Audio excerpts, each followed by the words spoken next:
Bom, dentro do assunto dos Estados Unidos, para dar sequência, né, vamos agora trabalhar o expansionismo continental e oceânico. Após a consolidação da independência dos Estados Unidos e da conquista de um espaço considerável dentro da América do Norte, eles partem para o expansionismo dentro do continente como um todo e aos arredores, tanto no Oceano Atlântico quanto no Oceano Pacífico. Ou seja, então, a chamada doutrina Monroe tem um papel muito importante nessa questão. Por quê?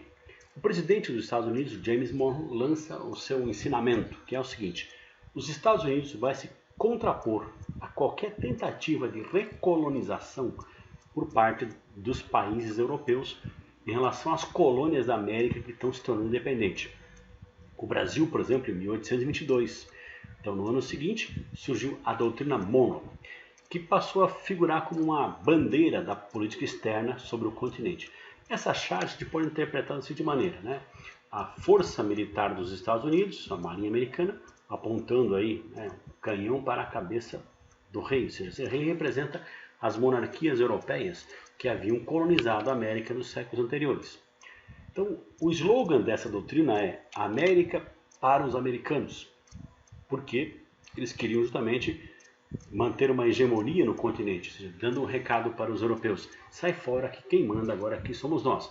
Isso fica claro, né, na postura da charge aqui do cidadão da América, não Estados Unidos, da América Latina, vamos dizer assim, que é o descendente de nativos, com escravos, com alguns membros das coroas portuguesa, espanhola, enfim. Então você tem que eles estão meio se entender, ou seja, o cidadão da América, não Estados Unidos, da América Latina, fica pensando assim: bom, agora eu deixo de obedecer a Europa para obedecer os Estados Unidos. É mais ou menos essa, porque esse slogan, América para os americanos, o termo americano, né, seria somente quem faz parte dessa região específica que é Estados Unidos da América. Então seria América para os estadunidenses, não para os americanos, porque americano seria todo mundo que nascesse na América, mas eles se apropriaram desse termo.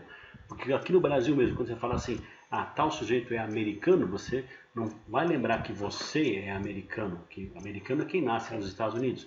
Tanto que nós somos chamados americanos com hífen, nós somos latino-americanos, somos sul-americanos, ou seja, não somos os americanos da gema, como podemos dizer assim, americanos puros. Agora, foi logicamente uma política de intervenção dos Estados Unidos sobre todos os países da América, do chamado corolário Roosevelt, porque essa ajuda dos Estados Unidos para evitar um processo de recolonização não era de graça.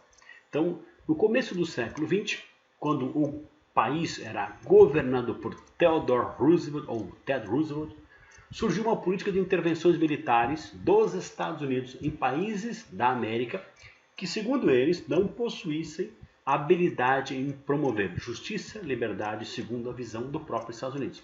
Então, essa charge que mostra aqui o presidente dos Estados Unidos, tá certo, com um porrete, com um bastão, né, colocando o pé sobre a América do Sul, América Central. Então, em diversos lugares da América, não Estados Unidos, com exceção do Canadá, talvez, tivemos aí várias intervenções militares ao longo do século XX e até agora mesmo no século XXI, talvez não da forma clássica. Então, esse corolário Roosevelt, que a palavra corolário quer dizer consequência, é mais conhecido, né, pela mídia como a política do Big Stick, ou seja, da grande porrada, do grande porrete, que eles manteriam todos os países da América andando na linha segundo aquilo que eles entendem que é o certo, não dando uma autonomia para os países da América definirem seus próprios destinos. Você tem aí, né, um processo de anexação de diversos territórios no Oceano Pacífico, no Oceano Atlântico. Então, começando pelo Oceano Pacífico. Lá em 1857, os americanos anexaram um arquipélagozinho chamado de Midway. Eles deram o nome de Midway a esse arquipélago por quê? Midway significa meio do caminho entre a América e a Ásia. Então, esse arquipélagozinho aqui, que dá para ver nessa escala, que essa ilha que tem apenas 2 km, aqui tem um pouco mais, ou seja, um pequeno arquipélago localizado no meio do Oceano Pacífico, em que a Marinha Americana chegou lá, fincou a sua bandeira e disse: isso aqui agora é nosso. E os nativos pouco puderam fazer contra esse processo, então não tinha muito como reagir.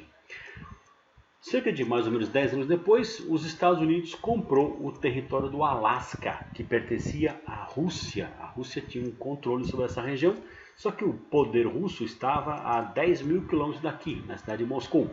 Então o governo russo achou por bem vender para os Estados Unidos, porque eles acabariam anexando isso de qualquer forma. Então antes de perder após uma guerra, vamos pelo menos lucrar com a venda. Então compraram o Alasca. Então, eles passaram a ter o controle sobre o chamado Estreito de Bering, que é a passagem da Ásia para a América. Então era de extrema importância para eles ter o controle, tá certo, dessa passagenzinha, que ter o controle sobre os estreitos era fundamental para a geopolítica dos Estados Unidos, segundo o almirante que traçou toda essa estratégia, que era preciso ter o controle sobre esses estreitos para evitar ser atacado. Um pouco depois, em 1898, eles anexam as ilhas do Havaí, um arquipélagozinho localizado um pouco ao sudeste de Midway, que tornou-se um estado dos Estados Unidos mais tarde, assim como o Alasca também. Então, aqui no território continental, você tem 48 estados. Aqui nessa península, o Alasca, o 49º, e o Havaí, o 50º estado dos Estados Unidos. Então hoje o arquipélago do Havaí seria um estado dos Estados Unidos. Então é o 49º e o 50º estado dos Estados Unidos da América, totalizando um total de 50 Estados Unidos, ok?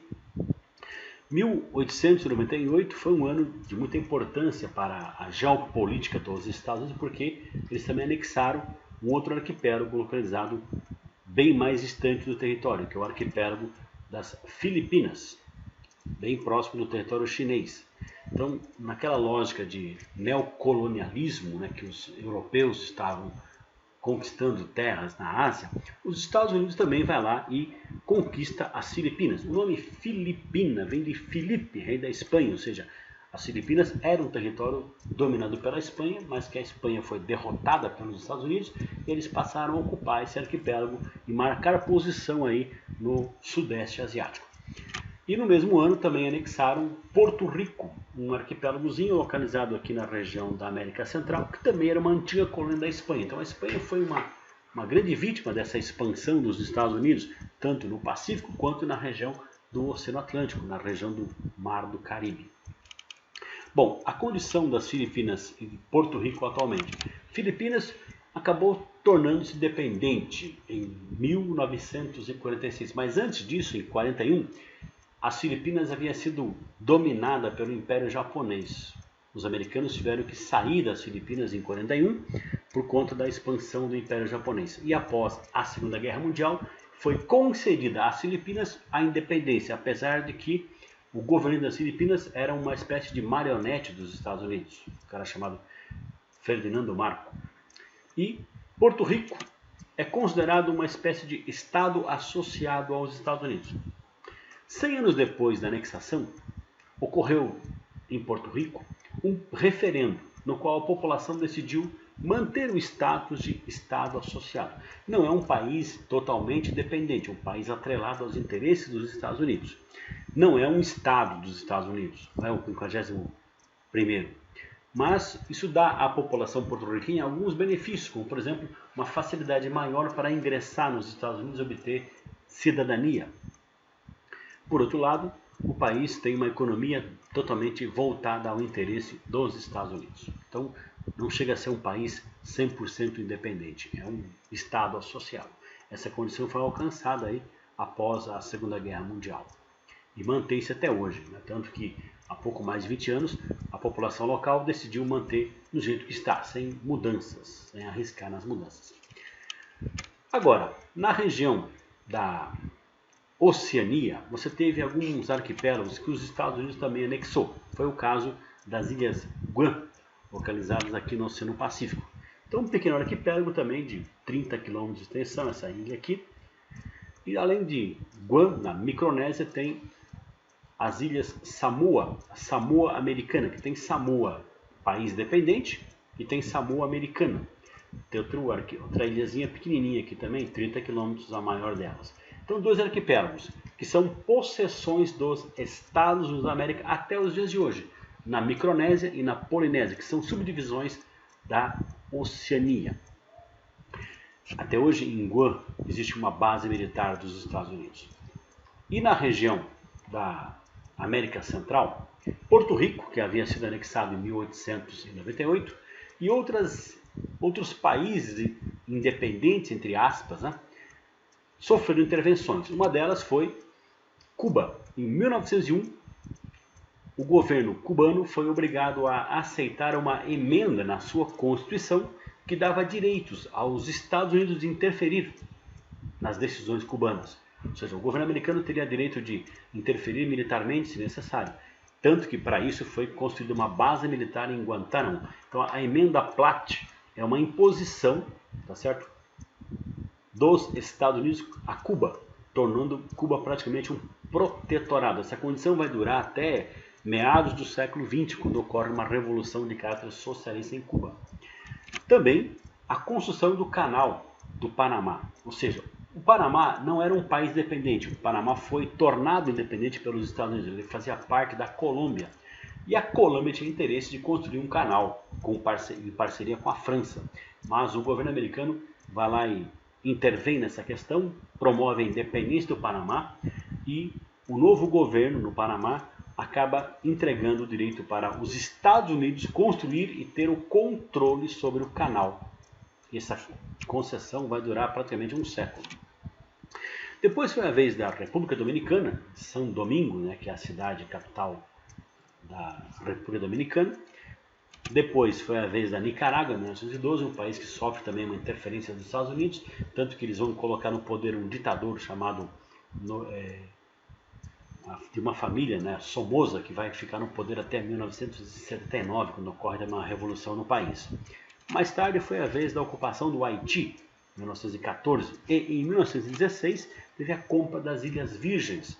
Tem as Ilhas Virgens Britânicas e as Ilhas Virgens Americanas, que pertenciam à Dinamarca, mas a Dinamarca acabou vendendo para os Estados Unidos o controle sobre essas ilhas. Então eles mantêm a presença na região do arquipélago da América Central Insular.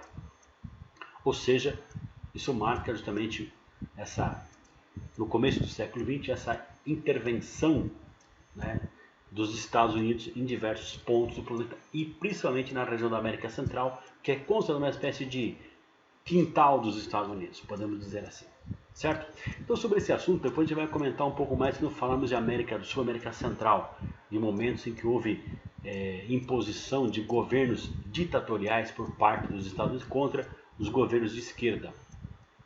O único lugar onde eles não tiveram sucesso foi em Cuba, onde lá, até os dias de hoje, mantém-se um governo que é contrário aos Estados Unidos.